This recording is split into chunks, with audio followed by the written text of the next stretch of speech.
Challenge challenges kids ages 12 to 18 to program, design, build, and compete with robots. First Tech Challenge is one of 3 engaging FIRST programs. Every year they release a new challenge. Once you get the challenge, you figure out your game plan. Teams use a reusable kit to program robots in a variety of coding languages. Every year you also learn more and more about coding, so then your code's gonna get better and better. Personally, I do not learn hearing about it, but hands-on is just go into it. Instead of saying, oh, I know how to build this robot, I can say, I built this robot. In First Tech Challenge, students are developing a broad range of skills. Manufacturing, hardware, troubleshooting, but there's also a lot of things that you learn that you wouldn't necessarily think about. People skills. Problem-solving skills, helping one another, helping other teams. The program draws so many students that come in who just want to do the marketing, who just want to do fundraising. And that's a great thing that the kids learn very early on. The model of FIRST has provided incredible opportunities for the students to interact with professionals. Whenever I asked my mentors a question, they always flipped the question around and asked, where would you find the answer to that question if I weren't here? They slowly built my confidence up so much more to a point where we weren't asking them questions, we were just going. Each team has to compete at a local event, win awards at the local event, and then they're able to move on to the first championship. You walk into the room and there's that smell. The smell of robots. 3, 2, 1, There's different languages, different culture. It's just the best thing ever. There are scholarships for colleges, universities, as well as technical programs. I think it's incredibly important for youth to see careers in science and engineering as a possibility for them. First Tech Challenge is like an avenue for me to express my creativity with like-minded individuals that later become my friends through the program. First in one word, wow. Fun! First is inspiration. First is amazing. First is hope.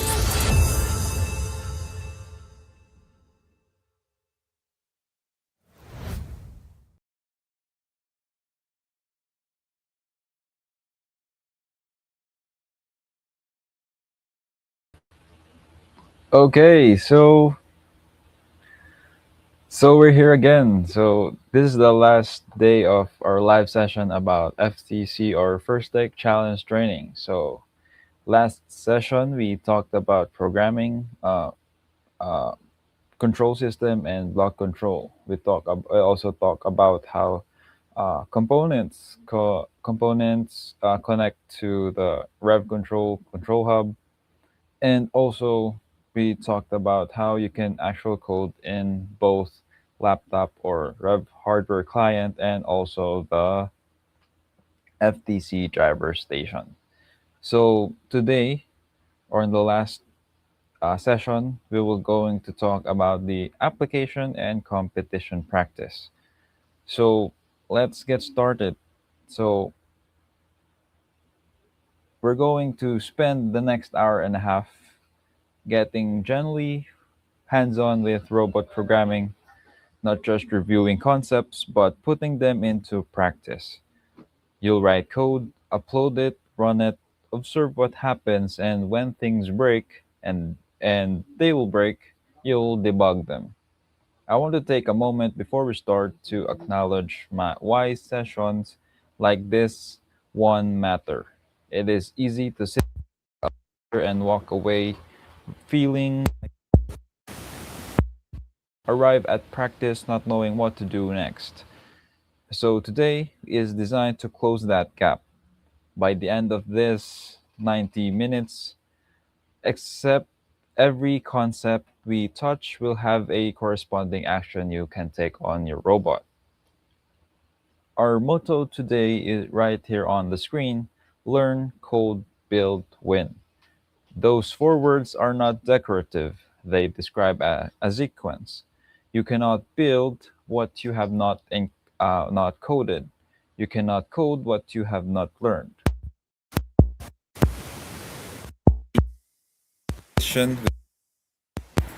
That cycle practice today. This session is designed for If you're today gives you a structured step-by-step entry point.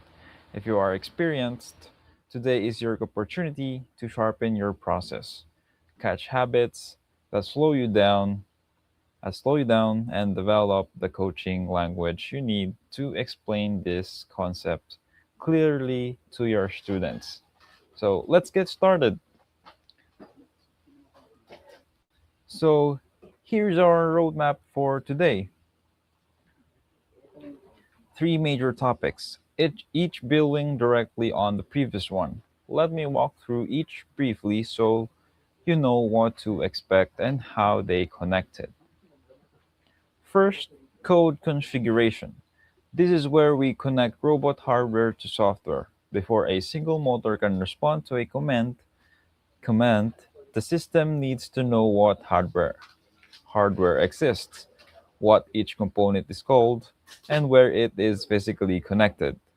Configuration is not the most glamorous step, but it is the one that determines whether anything else works at all.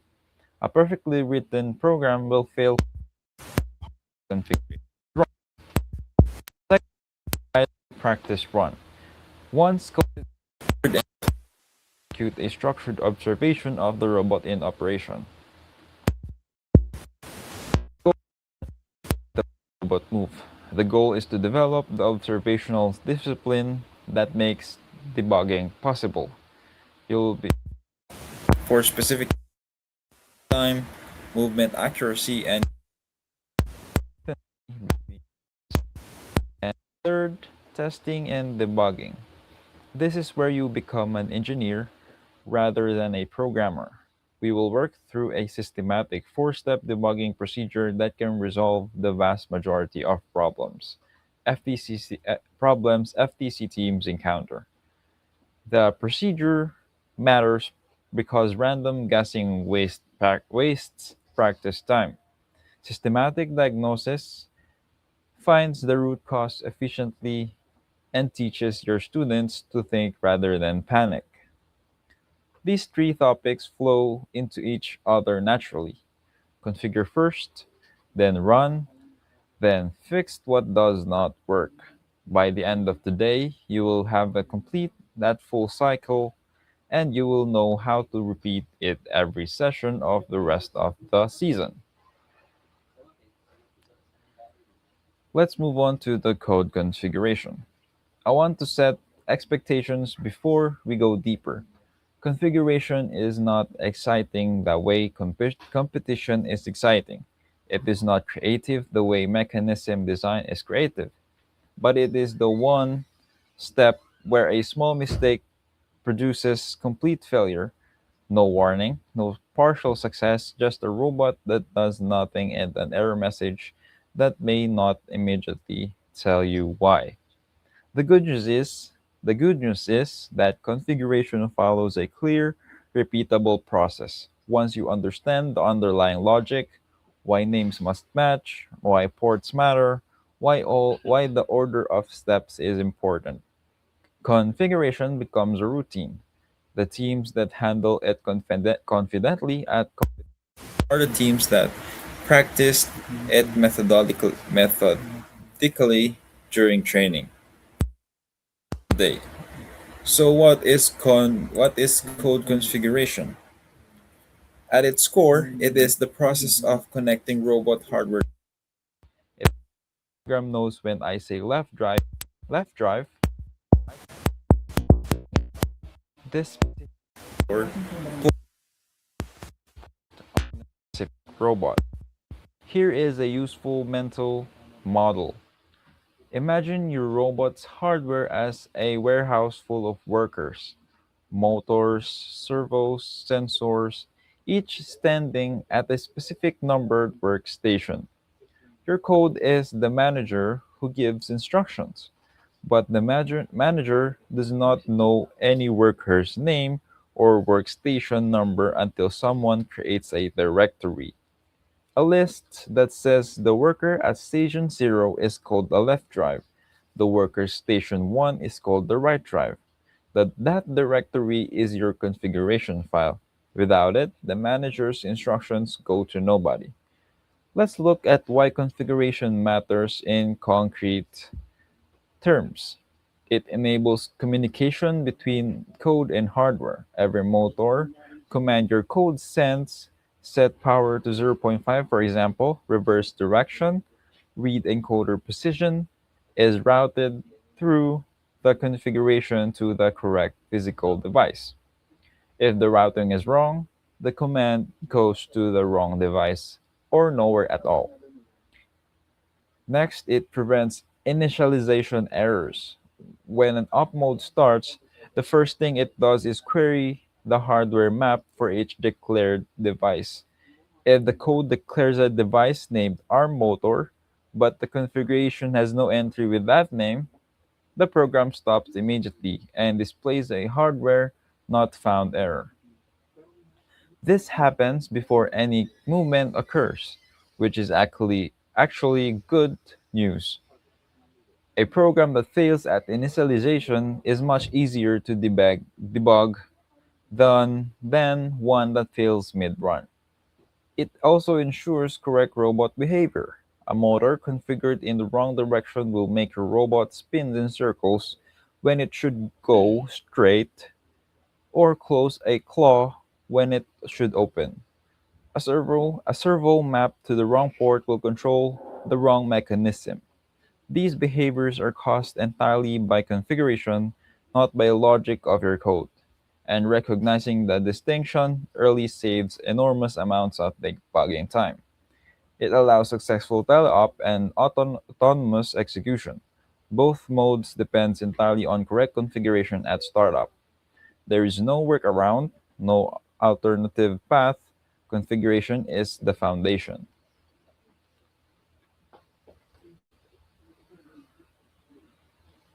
Let's move on. Let's talk about the hardware configurations components. There are four main categories of components, and each behaves slightly in differently in configuration process. The DC motors are the continuous rotation actuators. Drive motors are motors, flywheel motors, any mechanism that spins without a fixed stop point. Each DC motor must assign a name and map to the specific motor port it is physically connected to on the control hub. Control hub. Motors have associated encoder ports that carry shaft rotation data back to the hub. When you configure the motor, you are configuring both its power channel and its encoder channel simultaneously. Servos are the position actuators, claws, gates, tilting platforms, and any mechanism that moves to a specific angle and holds there. Servo configuration is simple motor configuration. You assign a name and the servo is ready. Unlike motors, Not having they use an internal control mechanism to reach the commanded position. Sensors are the input devices, encoders that count wheel rotations, color sensors that identify game element colors, distance sensors that measures proximity to walls or targets, the built-in IMU that measures orientation.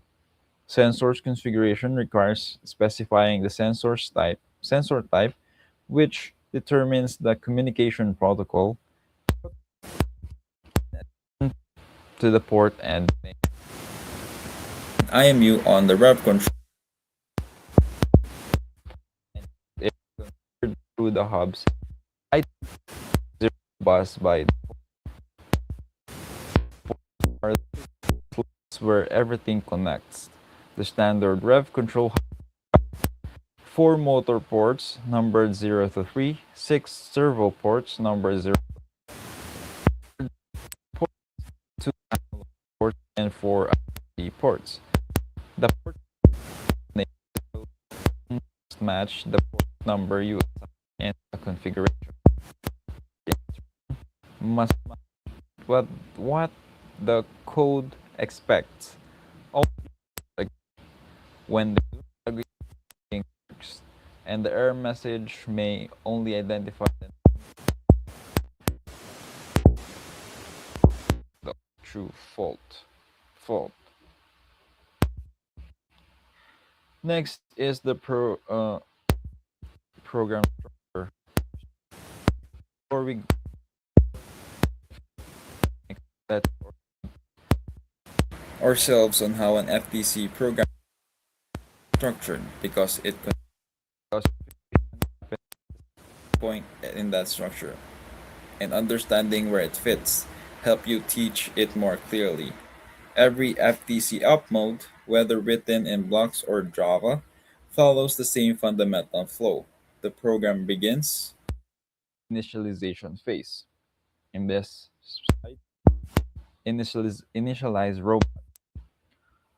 During initialization, the code does two things. It maps hardware, querying the configuration file to find and verify each declared device. It sets up initial conditions such as motor directions, starting servo positions, and any sensor calibration needed before operation begins. After initialization, the code calls wait for a start and pauses. The robot is ready but not yet running. The driver initializes the program from the driver station, confirms all systems are functioning, and then the signals the match start. At the signal, wait for start returns and the operational phase begins. The loop in teleop or sequential instruction list in autonomous.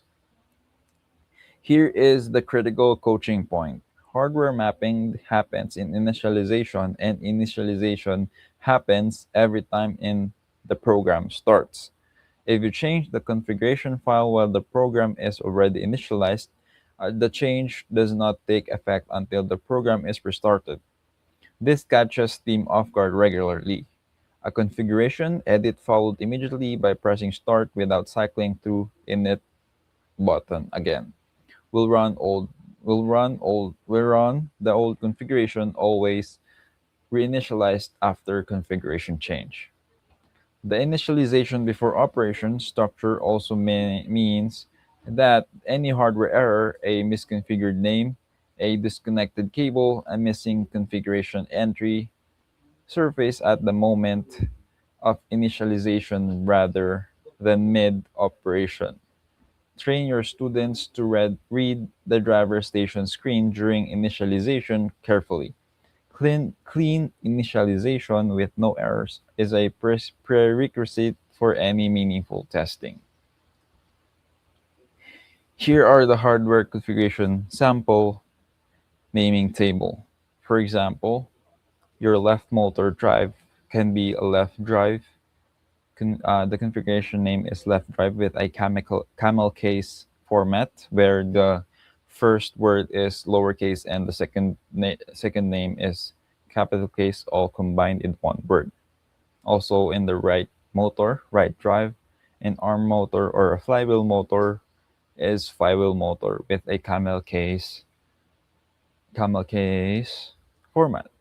Notice with that this table communicates a human readable description of what the hardware is and the exact software name that represents it in both the configuration file and in the code. Every person on the team, builders, programmers, coaches, should be able to look at this table and immediately understand the robot's hardware map. Now let's talk about the Precision requirement. The name left drive is not interchangeable with left drive, left underscore drive, or left drive with all the first letter is lowercase, or left drive with a space on it, or two words. The hardware map lookup is case sensitive. The space sensitive. Every character must match exactly. A capital letter in the wrong place, an underscore where there should be a hyphen instead of camel case. Any of these causes a hardware not found error initialization. Practical solution is simpler but requires discipline. Discipline. Decide on a naming convention before building the configuration file. Write it down.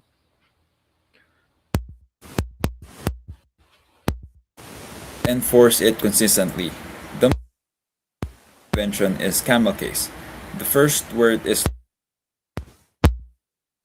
Each subsequent word starts with a capital letter, no spaces or underscores. For example, left drive, like this one, left drive, right drive, or flywheel motor. Whatever convention you choose, consistency is more important than which convention you choose.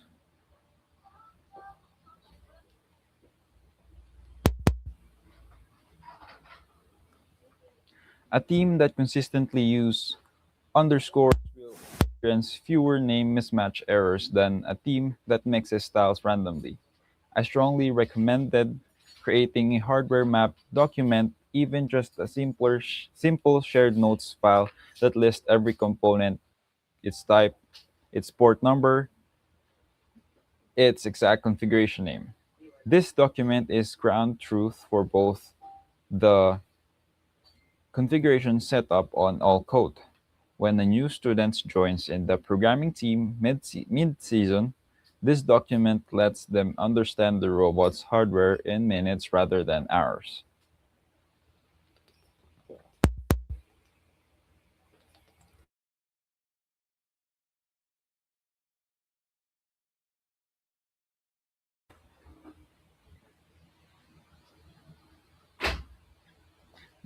Next, let's move on to uploading the program. From upload from physically connecting to the robot to seeing your program appear in the driver station. This is a five-step process, then every step matters. A failure at any point produces a different symptom, and knowing which step failed tells you exactly where to look. So step 1, connect via Wi-Fi. The Rev Control Hub has a built-in Wi-Fi access point when its own unique SSID.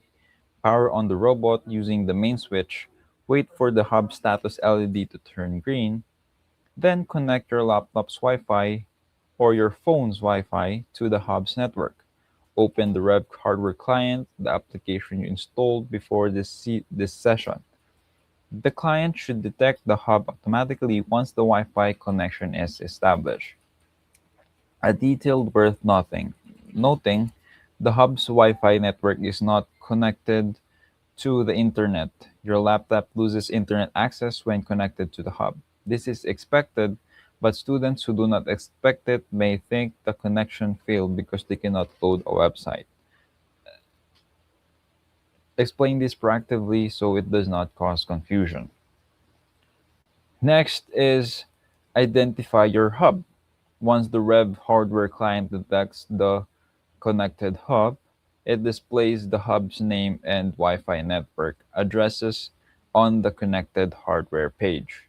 Verify that the name shown corresponds to your robot, not a neighbor team's hub. In a room with multiple teams running sessions simultaneously, this verification is not optional. Deploying code to the wrong robot is a real risk in shared space environments.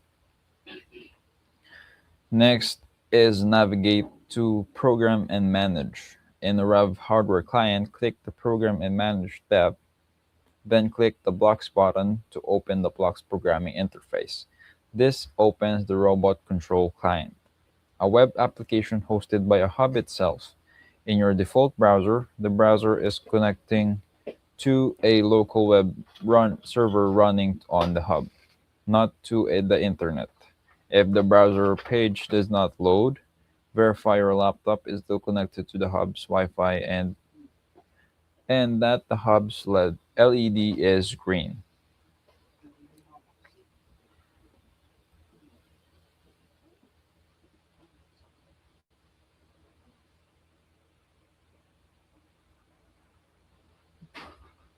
Okay, for a while.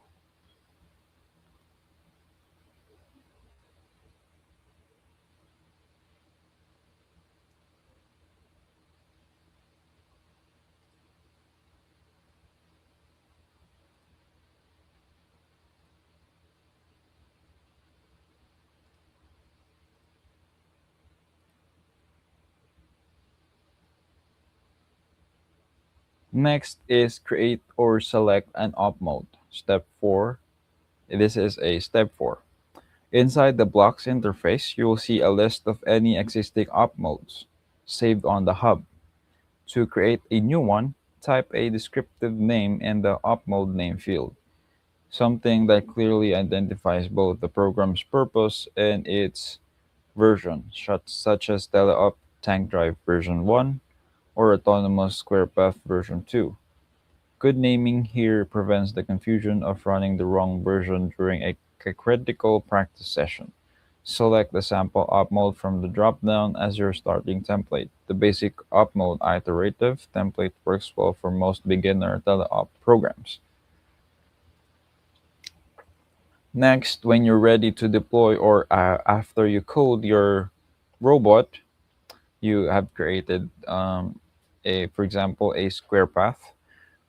Click Save Op Mode. The blocks interface compiles your program and it saves it to the hub's storage. Your program will now appear automatically in the FTC driver station app on the paired Android phone. Li- Take note that to see the code that you create appeared on the Android phone or your FTC driver station app, you also need to connect it to the Rev Control Hub's Wi-Fi, listed under either teleop on the right or autonomous on the left, depending on the mode annotation you used when Creating it. Navigate to the driver station, select your op mode from the drop-down and press Init button to confirm successful deployment.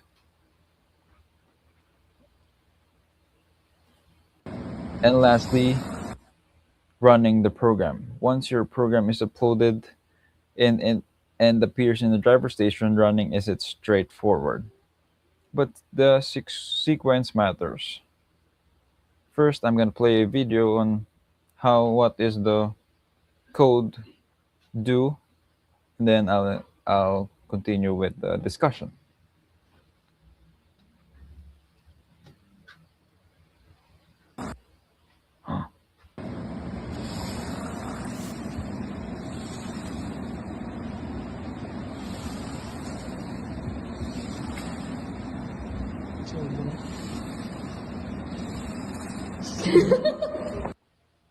So as you notice, the robot move it much faster than the last session because in the last session I didn't connect the encoder cable. So in this video, I connect the encoder cable so the rotation is much accurate and it's much faster. So let's continue to the discussion. So first, select your op mode from the drop down list in the driver station. Confirm you're selecting the correct mode, autonomous or a teleop. In the heat of competition or a busy practice session, select the wrong op mode from the long list is a real mistake in terms of make sure keep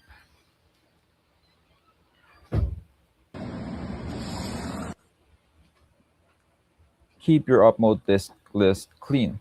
Remove old, outdated programs that are no longer in use so that only current programs appear. Press init the program's initialization block. Execute. The hardware map queries fire, servo positions are set, and the motor directions are configured. Watch the telemetry panel on the driver station during initialization setup. If any hardware is not found, an error message appear in red. Read it. The error message will name the device it could not find. The name is your direct clue to which configuration entry needs connection. If initialization completes cleanly, no red errors, a status message indicating the program is ready, press start. The operational phase begins in teleop. The loop executes and the robot responds to inputs. An autonomous sequential instruction begins executing from the first command. One more important note, pressing stop at any time sends a stop signal on the hub, which cuts off the motor power and ends the program. Train your students and drivers to know where the stop button is and use it immediately if the robot behaves unexpectedly. Letting a robot run uncontrolled because nobody pressed stop in time is a safety risk where damage rests. Is the configuration errors. Here are the four most common configurations Your teams will encounter, along with their causes and solutions. Want you to know this well enough to diagnose them in real time during a practice session, because your students will not always have the patience to step through a method diagnosis when the robot is not working and the competition is approaching. So, for example, motor is not found, and mainly the causes is wrong name in code. So the solution is open the configuration file, find the exact name of the motor entry, copy it character for into the code declaration. So in the configuration on the driver station, you can actually check the created configuration file for the motors or servos, and then you can check if there is a mismatched name or a just a typo error on the name of the motors and the servos or in the sensors that you put in your robot. Next one is robot not responding. Upload failed silently. So the solution is rebuild program. Recheck the Wi-Fi connection, rebuild the program in the blocks editor, save and re-upload, and then reinitialize on the driver station. Next is wrong movement direction. Motors direction reverse. Add a set direction reversed called an initialization block for the motor or physically swap the motor's connection to reverse its wiring. In the FTC Studica starter bot, the left drive motor is significantly or the both motors are significantly uh, moved in opposite direction. Maybe the left motor drives into counterclockwise while the right side drive or moves in the clockwise direction or vice versa. So make sure your wiring is correct or your code is set to reverse or initialize first so that when it runs, you will know where to debug or where to find that code to make it move correct. And lastly, for the and last um, issue is initialization error. Hardware declared but not physically connected. Verify that the physical cable from the declared component is firmly seated in the port matching its configuration entry. So the solution is checked every port so that it connects properly or it does not have a sitting and not always check if the cable is clicked to the port so that the connection is correct. A coaching observation about these errors, the most common is name mismatch by a significant margin. Before any other diagnosis, ask the student, open the configuration file and open the code side by side.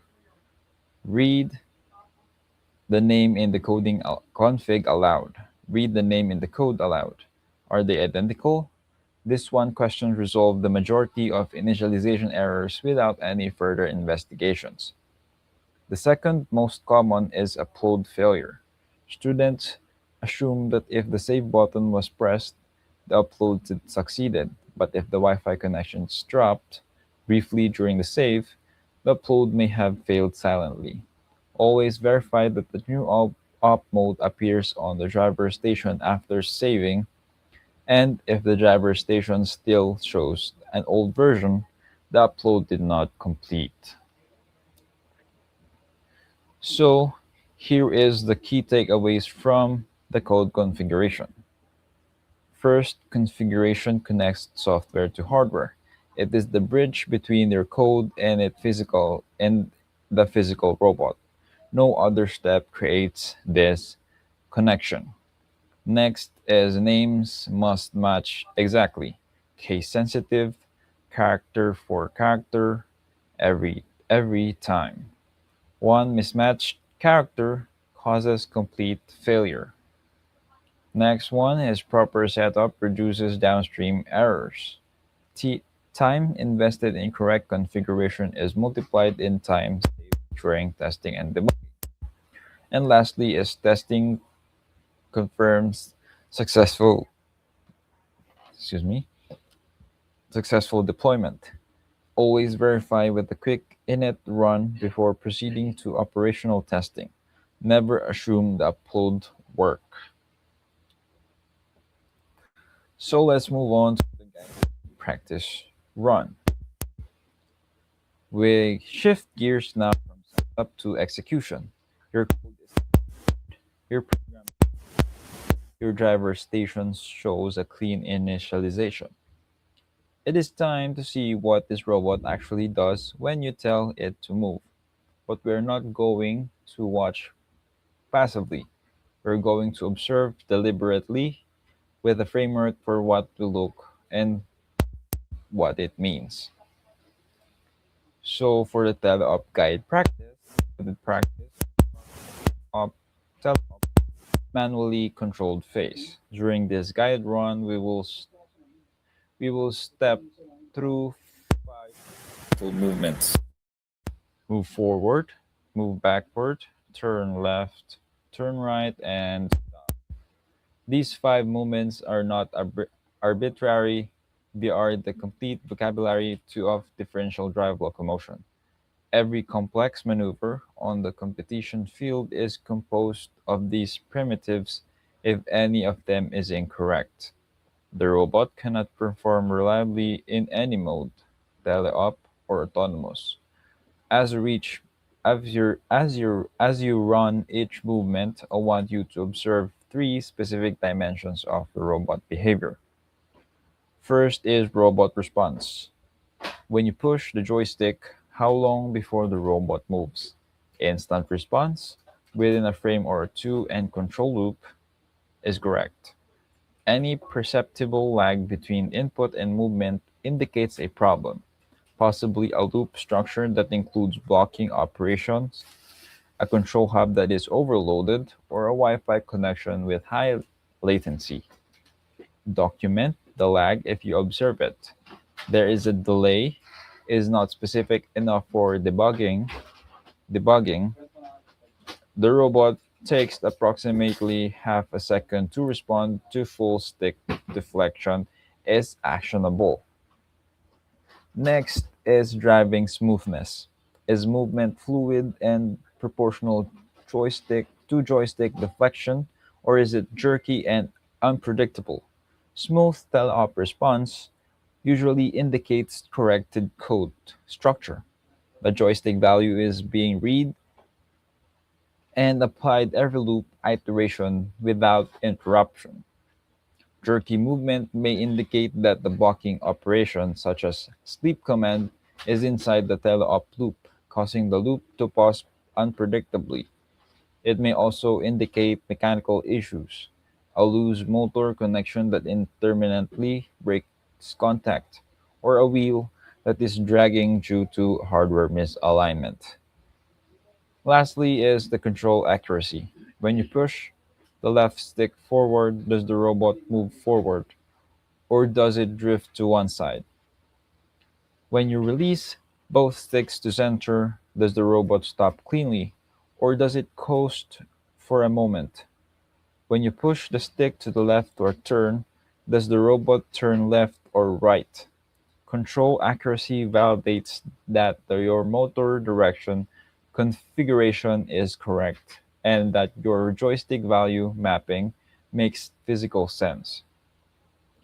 Any inversion, unexpected direction, or failure to stop indicates a specific code configuration issues 2. Investigate. If the robot moves backward when you push the joystick forward, what is the most likely cause and what is specifically fix? Well, simply maybe your code initialization set a forward.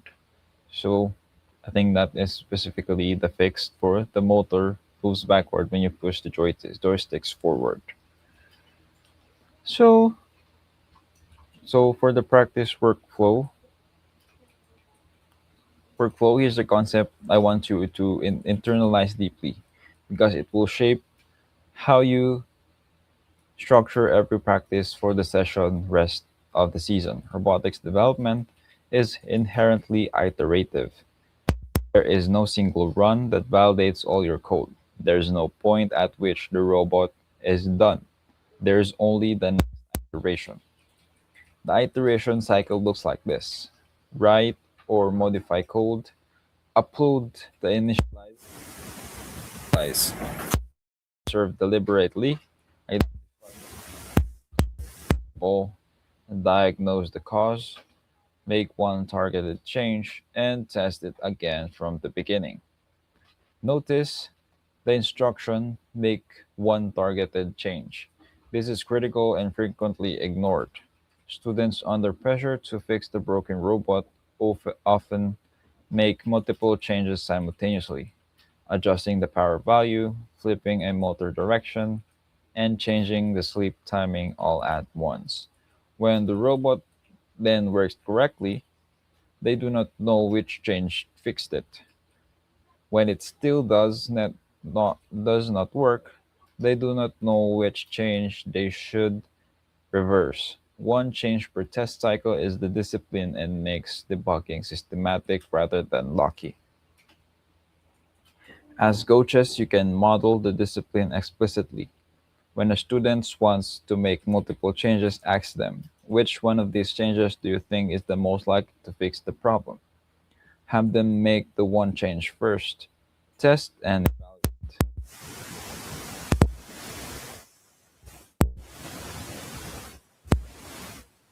go slower in the moment.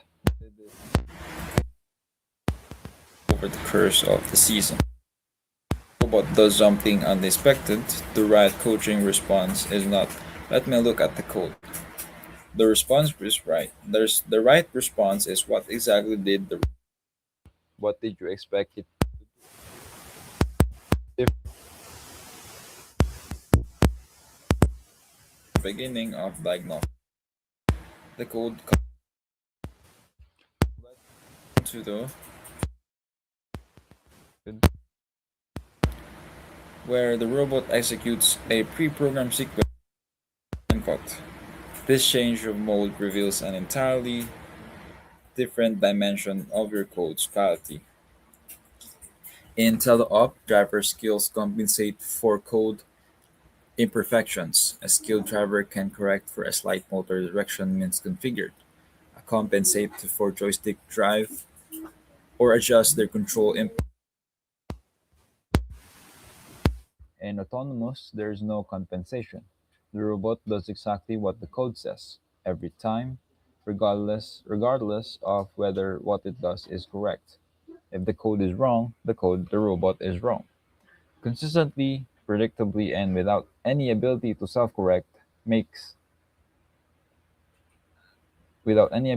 self-correct. This makes autonomous more demanding to develop and more informative to observe. Three dimensions to watch during a guided autonomous run. Timing. Does each action last correct duration? In timed autonomous code, movement is controlled by sleeping durations in milliseconds. If a forward movement that should travel 1 meter actually travels 0.8 meters, the sleep duration is too short. If it travels to 1.3 meters, the sleep is too long. Document the discrepancy as a number. The robot stops 20 centimeters short of the target, so you have a concrete basis for adjusting the value.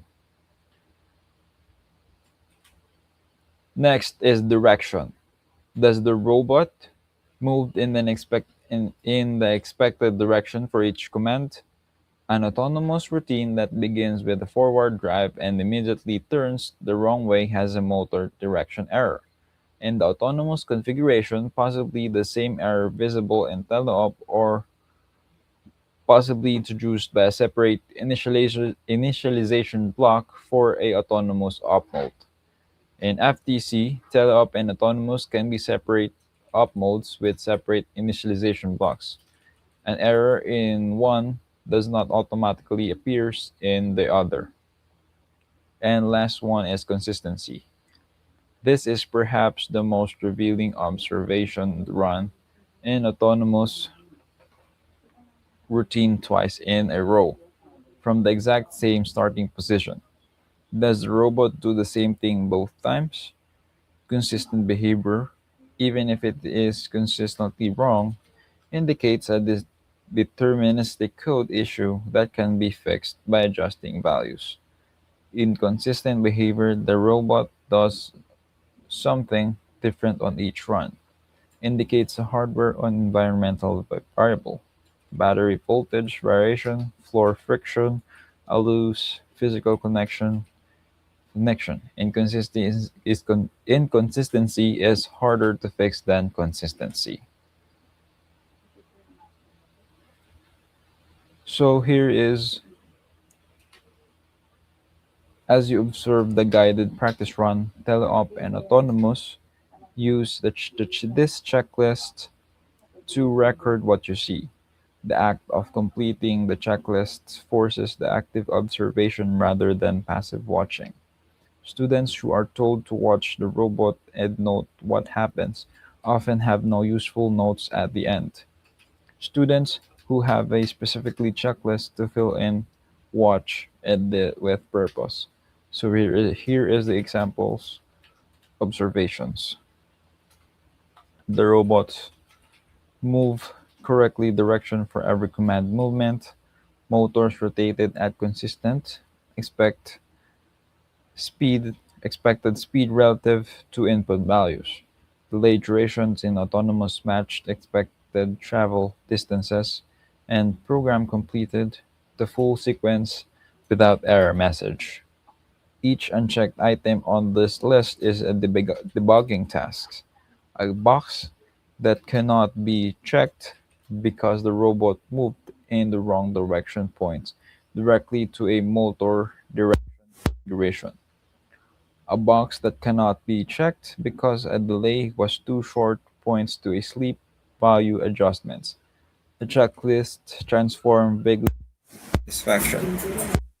didn't do what we wanted into a specific actionable task list. After completing the checklist, have your students' team prioritize Items. which failure has the most impact on the robot's competition performance. Address that one first. This prioritization practice, deciding which problem to solve before solving any of them, is project management applied to robotics, and it is genuinely valuable professional skills. So I'm going to show you a sample run using a Studige FTC kit Starbot. Notice that the movements is precise and little movements, and the flywheel motor launches the artifacts to the goal on the left side. So notice the turn is accurately, and it's not jerky, or it's always a 90-degree turn, or an exact turn. Another sample run is the competition itself. So before I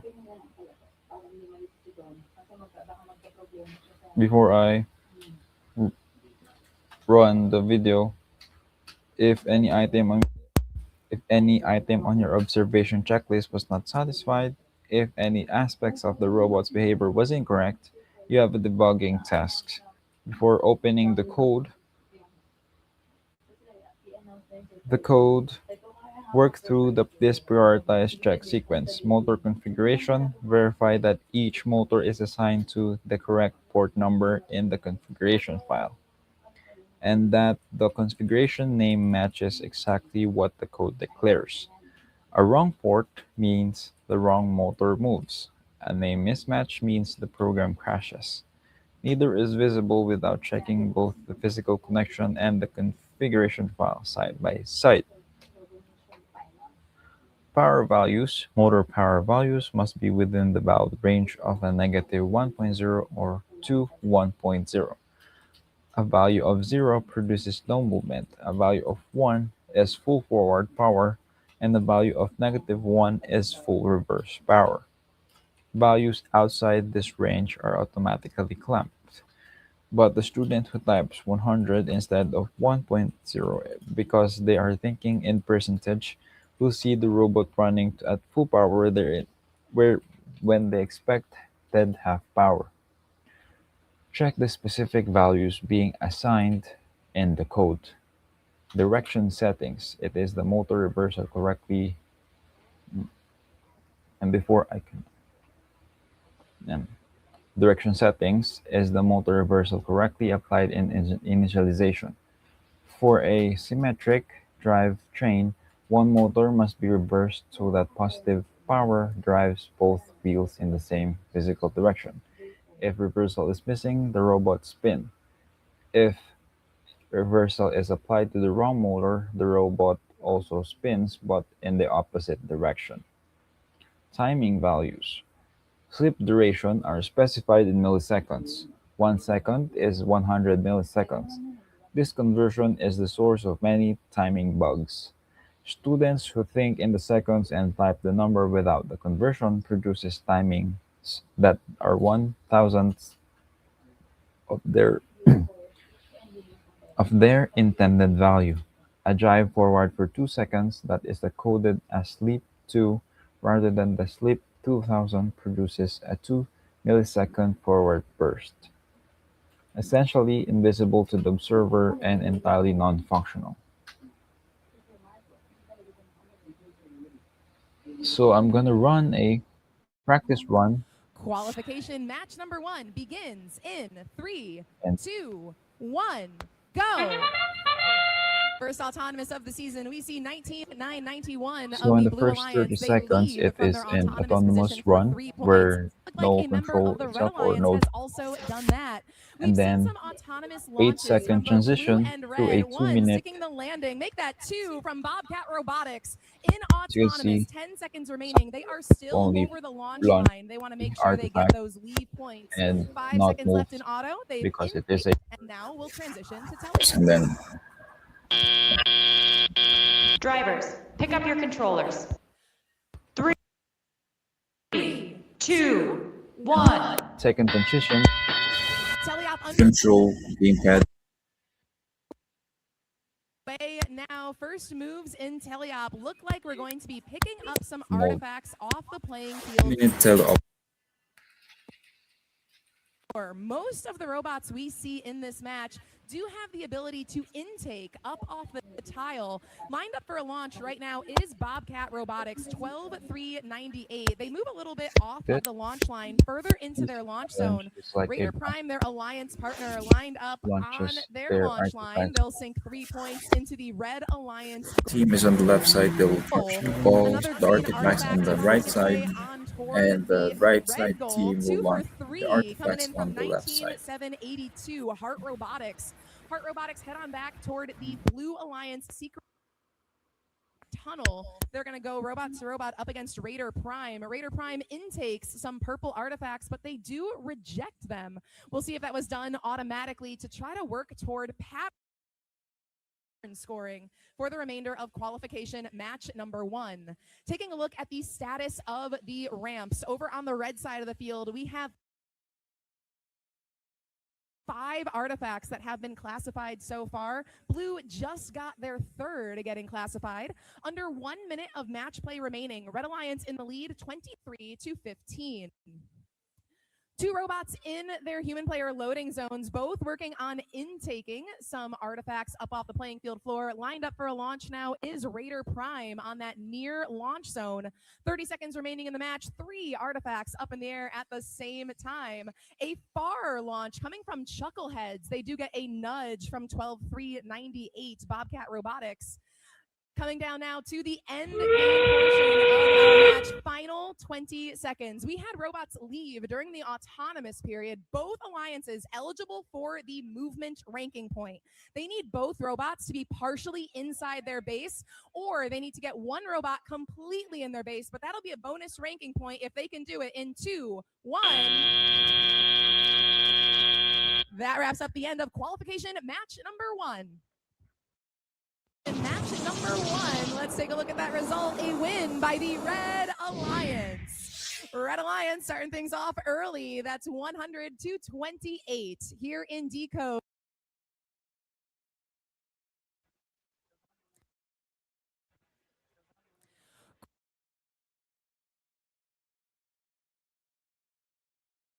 So that is a sample run of the FTC competition by First.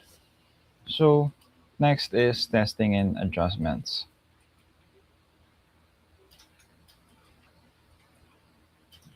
So here is what I talked about a while ago, where you change this minimal changes. For example, in speed, you can change it to from 0.5 to 0.7, and then you can change it from 1,000 milliseconds to 1,500 milliseconds. So I'll say it again, so that the robot will run accurately.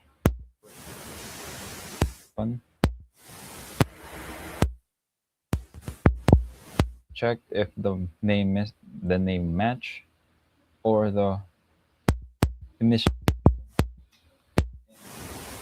Code is correctly reversed forward. Next, power values.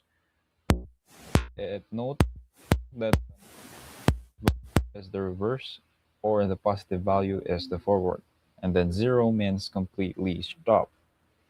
Next is direction settings.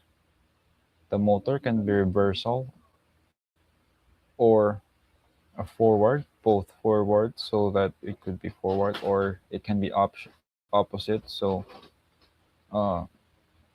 other robots can have a different direction or opposite directions, but the movement is still forward or straight. Next is, and lastly, is the timing values. Some of the blocks, or the other programming blocks, have a millisecond based or a second based. So make sure you type correctly what unit you use, because it can affect to the run.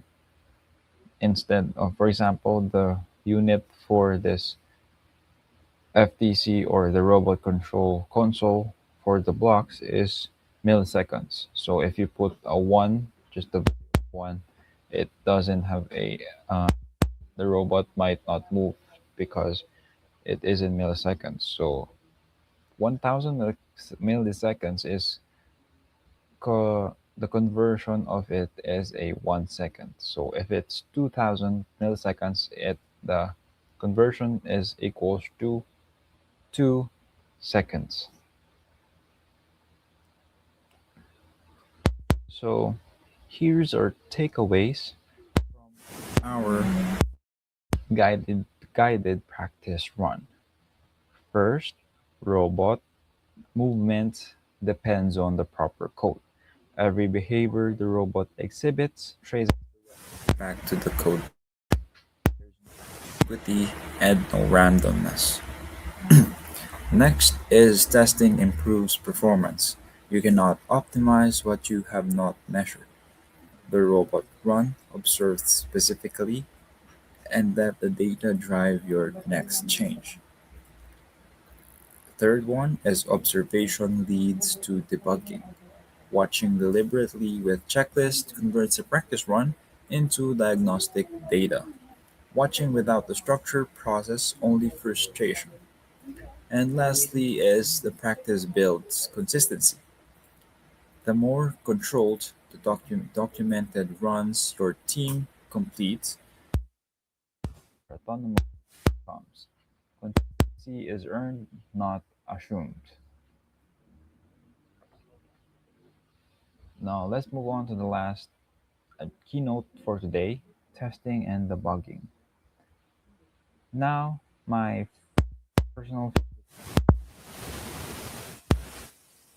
is the guided practice is the test drive. Debugging is configuration requires or systematic reasoning. A symptom generate hypotheses. its cause its cause. Design a test that discriminates between those hypotheses. Execute the test, spread the result. That Identical to scientific methodology, and it is a skill that will serve your students far beyond robotics. The most important coaching principle for this let students guessing make guessing, making a random code changes without a reason, occasionally fixes the problem and always prevents. student says, let me try changing this and see if it helps. Ask them first, what do you think is causing this problem and how does that change? If they cannot answer, procedure before making any changes. Now, here is The solution.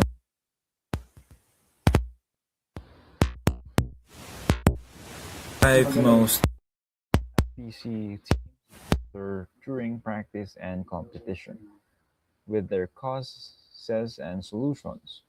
I want you to be able to match a symptom to a cause instantly, the way a doctor matches a symptom to a diagnosis, so that when a student is immediately where to look. moving.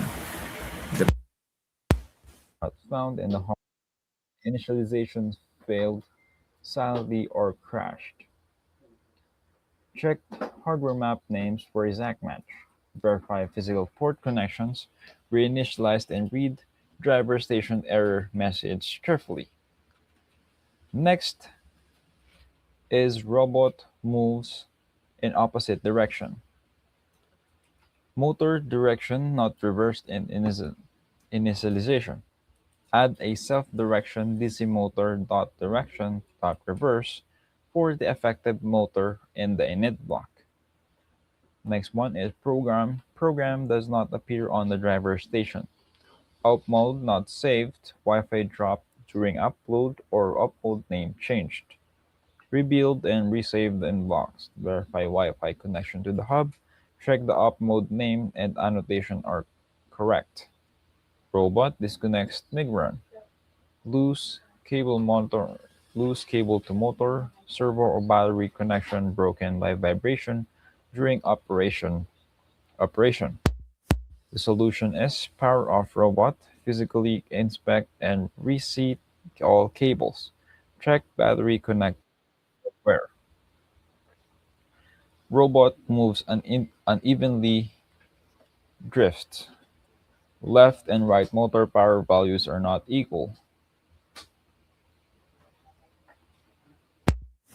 Not equal. One motor has the direction reversed incorrectly. Verify that motors receive the same power value. Also verify direction setting for each is debugging procedure overview. Follow as a thematic matters. Is designed around a principle that experienced engineer know. The most common causes of robot failure are not in the code, Physical hardware and in the configuration bridge between hardware and software. Code errors are actually the third place to look, not the first. Teams that open the code and configure time looking in the wrong place. Think of it like a doctor's diagnosis. Before prescribing medication, changing the code, you examine you check vital signs. connections. You review the chart configuration. Then you look at the test results. Logic. Administer treatment and monitor the response. You retest. That is the sequence, follow it every time. So we're here On the in your code or in your robot. First is verify the hardware. Before you touch a single line of code, physically inspect the robot. Battery connection. First is battery connections. Is the battery plugged in making solid contact? Is the main power switch in the on position? Battery connectors that appear connected but have slight clocks produce intermittent power, which causes the robot to behave inconsistently, working on some runs and failing on others with no code changes in between. Intermittent power is one of the most difficult failure modes to diagnose if you do not check the battery first. Next one is motor ports. Are the motor cables seated firmly in their ports? A cable that appears connected but has a slightly unseated JST-VH connector will fail under vibration, often working perfectly on a stationary test bench and failing the moment the robot begins driving. Physically press each motor connector into its port until you feel the locking mechanism engage. Then gently tug to confirm it does not pull free. And next is the USB cables. If you have sensors or an expansion hub connected by USB, confirm those cables are fully seated. USB-A tension mechanisms are particularly vulnerable to vibration loosening. You would be surprised how many problems that appear to be software failures are actually a cable that came slightly loose during a previous run. Hardware verification takes 2 minutes and resolves a significant fraction of reported code problems before any code is open. is verify If the hardware checks out, move to the software configuration bridge. First is the device names. Open the active configuration file on the driver station. Driver station is an app on the mobile Android phones. Read every device name. Now open the op mode code. Read every hardware map reference. Compare them directly. They must match exactly. If you find a discrepancy, even a single capital letter difference, that is your bug. Next one on the list is motor direction. Confirm that the direction setting in the configuration matches your code's direction calls. If the configuration has the left motor at port 0 and your code sets port zero's direction to reverse, everything should be consistent. But if the physical motor was moved to port 1 without updating the configuration, the direction setting is now applied to the wrong motor. And lastly is the control hub detection. Confirm that the driver station shows a connected hub with a green battery voltage indicator and a low ping value. A high ping, above 50 milliseconds, indicates a stressed Wi-Fi connection that may cause command delivery delays. A hub that is not detected at all cannot run any program.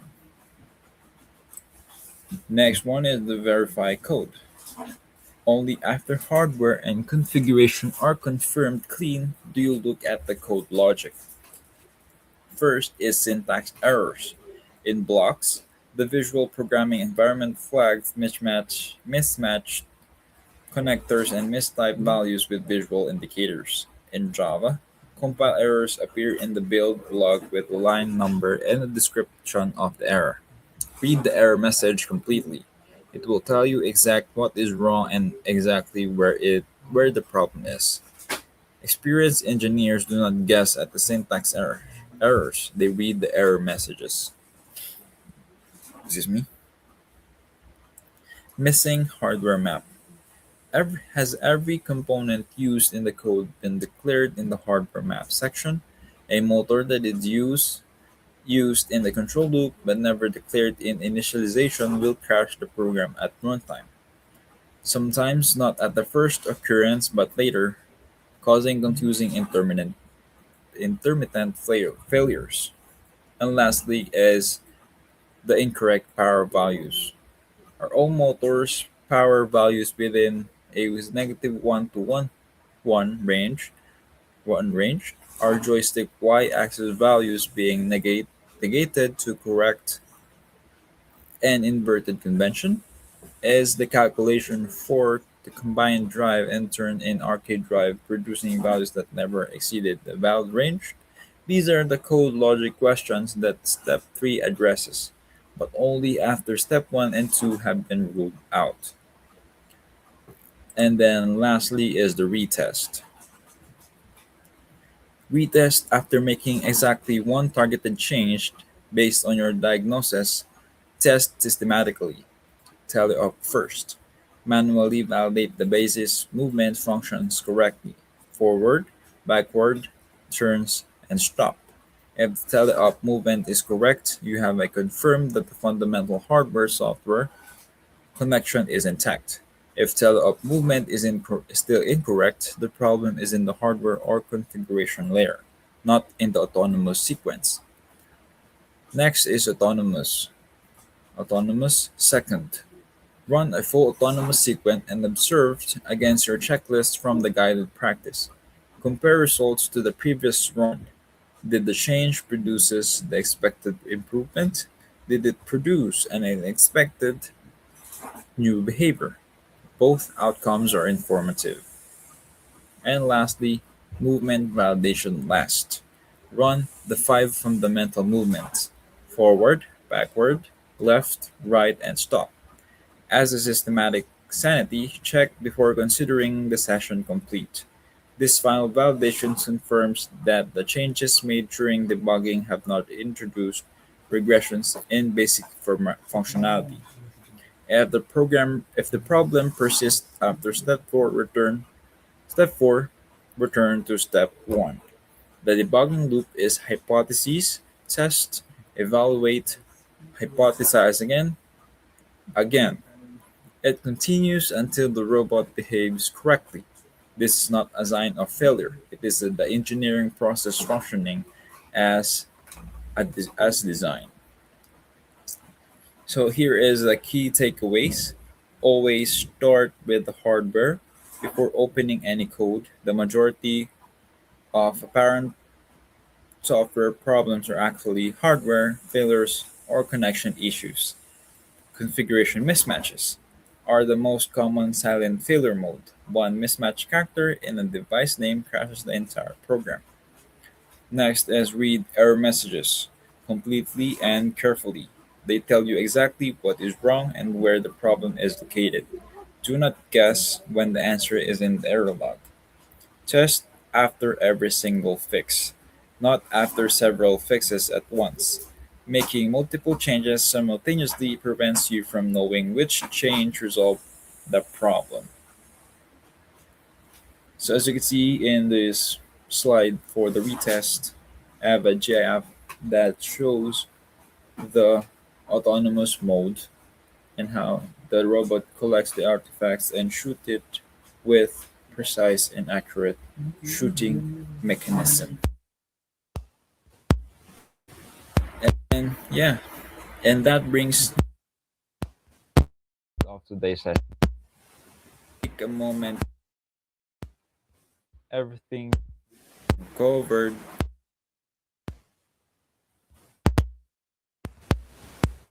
is directly how clearly you can configuration.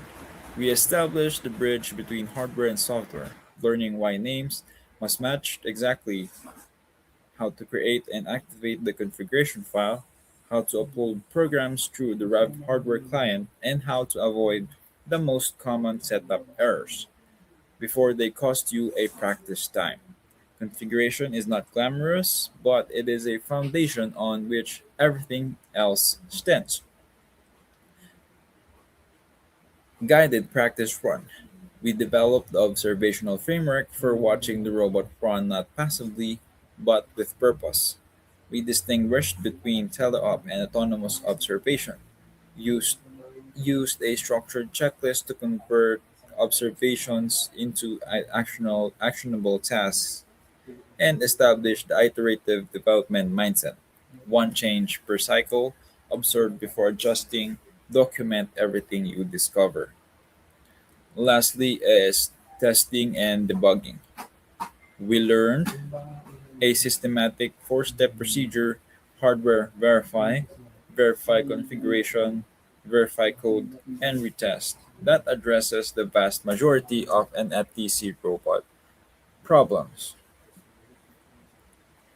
problems efficiently. We also practiced matching symptoms to causes so that the real-time diagnosis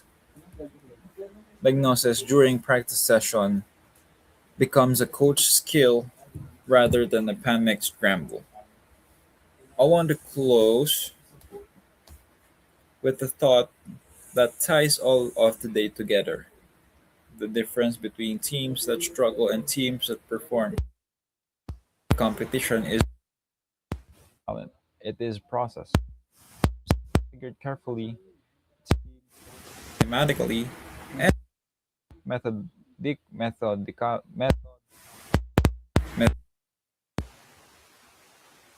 on the robot is the highest. those teams use. Every practice sessions all season long. Have that process. You now have that process. The next step is to teach it to your students, not by telling them the steps, but the coaching them through the steps until those steps become coaching, and you well equipped to do it. Thank you so much for your time, engagement, and your commitment to the students on your teams. And connect us with us and continue conversions at facebook.com Delta Multimedia Inc. And in our website is www.velta.com or velta.ph. And good luck. So learn, code, build, and win.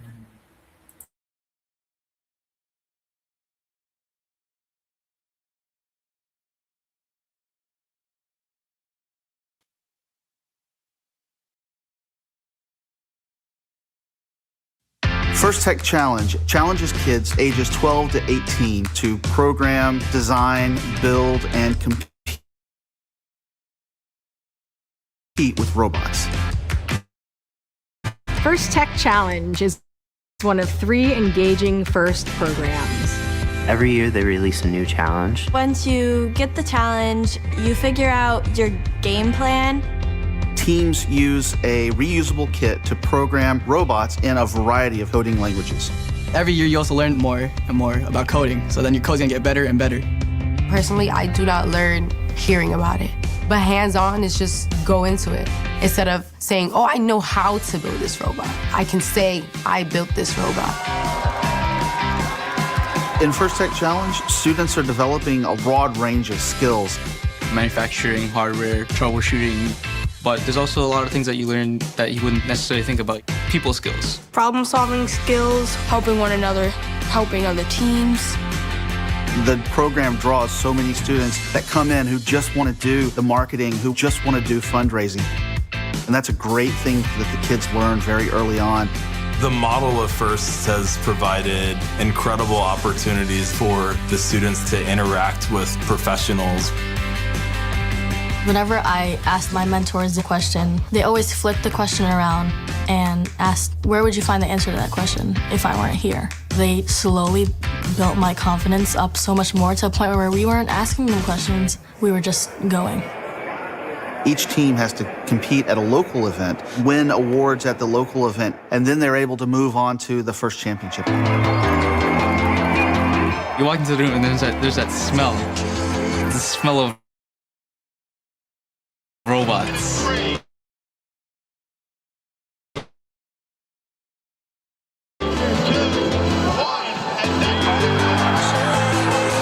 There's different languages, different culture. It's just the best thing ever. There are scholarships for colleges, universities, as well as technical programs. I think it's incredibly important for youth to see careers in science and engineering as a possibility for them. First Tech Challenge is like an avenue for me to express my creativity with like-minded individuals that later become my friends through the program. First in one word, wow. Fun! First is inspiration. First is amazing. First is hope.